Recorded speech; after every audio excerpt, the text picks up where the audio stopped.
Thank you very much for coming back on the broadcast. I guess I'd start this way. When members of Congress from Texas, you know who they are, they tend to be a vocal bunch, and politicians back home in Texas ask you, what's a liberal Democrat from the Bay Area in California doing, heading a hearing on our problem in our state? What's your answer?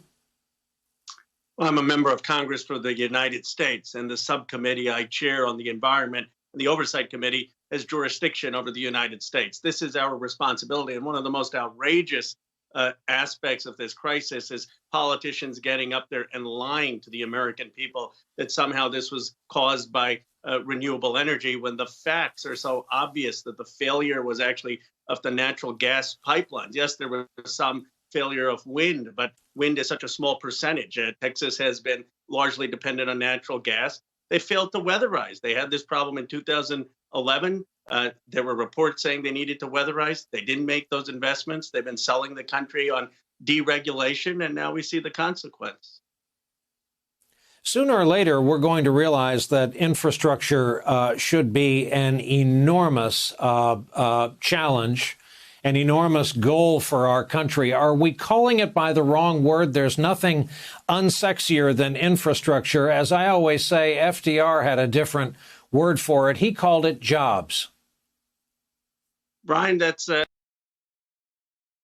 places where we should be able to get bipartisan agreement. I mean, when you have that kind of public investment in jobs, you're absolutely right. That's what FDR said.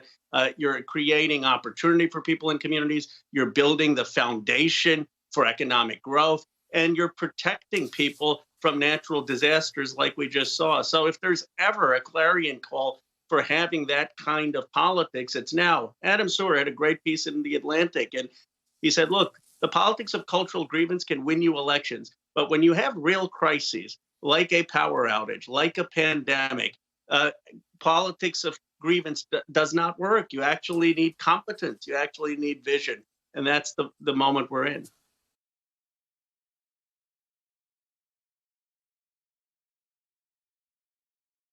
Hey, thanks for watching our YouTube channel. You should know that you can follow today's top stories and breaking news and catch up on your favorite MSNBC shows all in one place. Download the NBC News app today.